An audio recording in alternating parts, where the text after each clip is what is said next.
Aviators, I've got a quick question for you. How do you like your gimbals? Whether you like them stiff or loose, today I'm going to show you how to adjust them to get that perfect feel that you've been looking for. Also, if you've noticed in Rotorflight that your stick inputs are not centering or zeroing out as they should, these two things, they could be connected. And I'm going to show you how to fix that so you can have a great flying model with no stick drift issues. Okay, let's get started.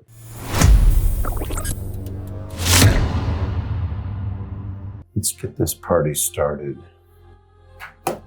with powering up the transmitter. I'm going to select the model that we want.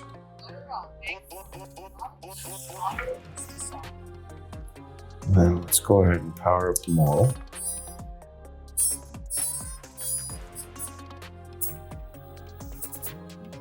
All right, model is powered up. It's connecting. And now we'll go ahead and connect it to Rotorflight. All right, get this out of the way for a sec.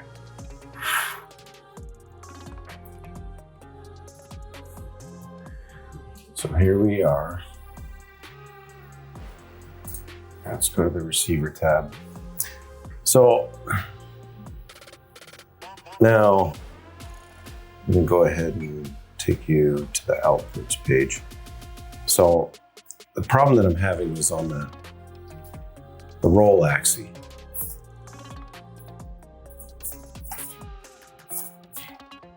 So now it's centering up. Oh. Let's see if we can do it. Right there.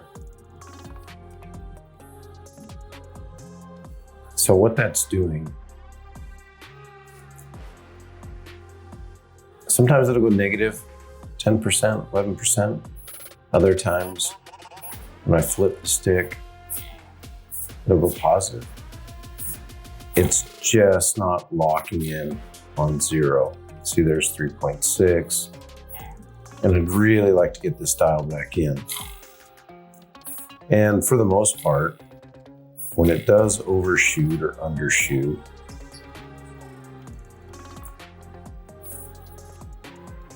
you know, there's 2%. Here's 1.6. So it's 2% on the radio, 1.6 is being registered in Rotorflight. It matches. And what I think is going on, there's 1.6, 2.1, is I think, well, so there's 16, there's, you know, showing 16 right there. I think what's going on is the stick tension on the spring tension on the gimbal is just too loose. I don't like tight gimbals. The looser, the better, as far as I'm concerned. There, it's centered up. Oh, okay. So we've got some problems with reliability there. Now, I understand that I can go to hardware, analog calibration, and I can go ahead, center the sticks and pods. I'm not worried about the sliders. I'm gonna use them anyway. We're gonna hit next. We're gonna move these things around to the full extent of their travel. Let's see where that one kind of ended up. It just kind of flippy flops around. And we're gonna hit next, calibration complete, confirm, and then let's go ahead and back out and we'll go back to the outputs. Really doesn't matter. 13.6, 13.9, I mean almost 14%. And then over here, matches. So anyway, my hypothesis is that the spring tension is just too low for the gimbal. 11%, 12%. I mean, so we're gonna tear the back of the radio off. We're gonna open it up, expose its guts, and we're gonna do a little upgrade and tighten up them sticks and see if that fixes our problem. Okay, we'll see you on the workbench. All right, if you've ever wondered what the inside of this transmitter looks like, you're about to find out. But to do that, we've got to have some tools. On the screen are some of the ones that I recommend. Affiliate links in the description below. MIP drivers, they are the gold standard. They are the best in the business. Everybody has a set, and you should too. Scorpion multi-bit hex driver. It's a great tool, and it also includes a flat-bladed screwdriver, which is just what I needed to get this battery out of its tomb. Now, there is 6, 7, 8 screws that you're gonna have to remove to get this transmitter apart. And they're not hidden, but for some reason, I had a hard time seeing all of them. It took me a couple of passes to get them out. Don't be like me. Take your time and make sure you remove them all. Now, once you get the screws removed, you're gonna find the top comes off really easy, and then the back just separates from the front. Plastic clips, be careful. You don't wanna break those. And then go ahead and pull module bay cable, and you are pretty much good to go. Nice and simple, easy peasy. See you on the next step. Okay, gimbal adjustment time. To get this done, you may need some special tools that you might not have. They're known as jeweler's screwdrivers. You can look them up on Amazon as a precision screwdriver set. What's displayed on the screen is a pretty good one. I recommend it. I own it. It's quality. Now, for those of you that already have a set, you can get by with a slotted 1.5 millimeter screwdriver head. I demonstrated it in this video. Another example of that is you might own the iFixit Mako. It's a pretty popular kit. It's good quality. And so if you've already got one of those, you should be good to go. All right, adjustment points. Now, you're going to adjust the pitch on the right gimbal towards the top. Phillips screwdriver head 00 will get it done. So there it is, easy to find, right on top. Now the collective, they flip it. It's on the left gimbal, it's at the bottom. It's got a slotted hole for the screw. Now take it easy on these screws, guys. Metal screws into a plastic case. It's just a friction fit. Just a little bit goes a long ways. The yaw, now that one's tricky. Tiny little hole, top of the right gimbal. That's gonna take a 4/0 Phillips or a 4/0000. Now the roll, it's just on the other side. It's on the bottom this time. There it is. Just reach in there with those long bits and make slight adjustments. All right, let me show you where those stick adjustments are in real time.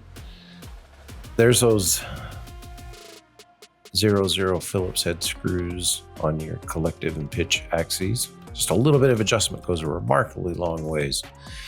Now, here's the roll and the yaw, and I'm using the 1.5 millimeter flathead to reach in there and capture that 000 Phillips. All right, so what you're listening to is not me playing transmitter guitar. That is the way that I adjust the stick tension. I run a sprung collective or a self-centering throttle. And because of that, I can get one control gimbal to kind of feel the way I think it should feel stick tension wise, and then listen to the springs when I bounce the sticks, and then just kind of try and match up the other side. It's not exactly a perfect system.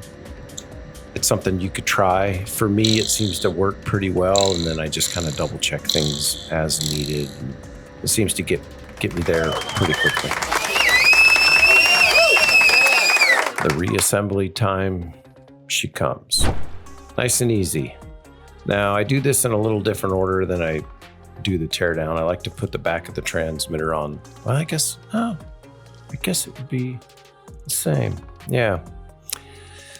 Put the back of the transmitter on first, snap that down, make sure everything seats together really nicely. And then I go ahead and start making my way through the front top panel.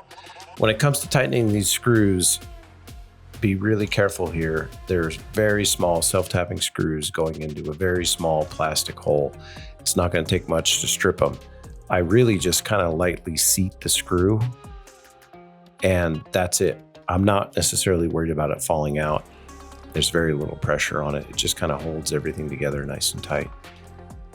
Now the battery compartment, I'll go ahead and insert the battery, make sure the connector's fully seated, reattach this door, which I don't know why they designed it the way they did. And go ahead and power it up and start calibrating the sticks. And that is when I noticed something. It was at this moment that he knew. He fucked up.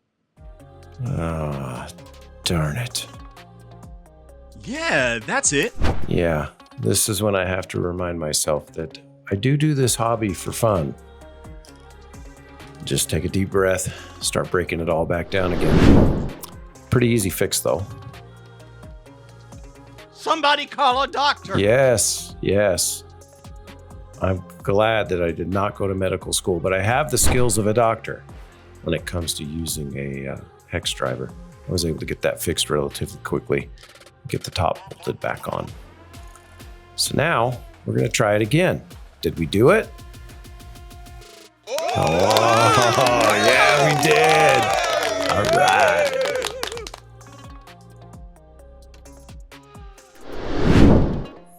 Okay, let's check it out, see if this worked. All right, transmitter is powered on. Let's go ahead and power up the model. Oh yeah. Now, we'll go ahead and connect it to Rotorflight. And there it is. Okay. Now, we're gonna go back to outputs. Everything's zeroed out. And everything is zeroed out here. So receiver tab, looking good. Got good deflection. What's a couple of points between friends? 100 points, 100 points. There's 99, 98. And on the stick bounce, looks like it is returning to center. And the helicopter, yeah. Oh yeah, it likes it. It's not drifting anymore. So we're gonna roll with that. Veni, vidi, vici. We came, we saw, and we conquered. Drifting sticks, they are no longer a problem.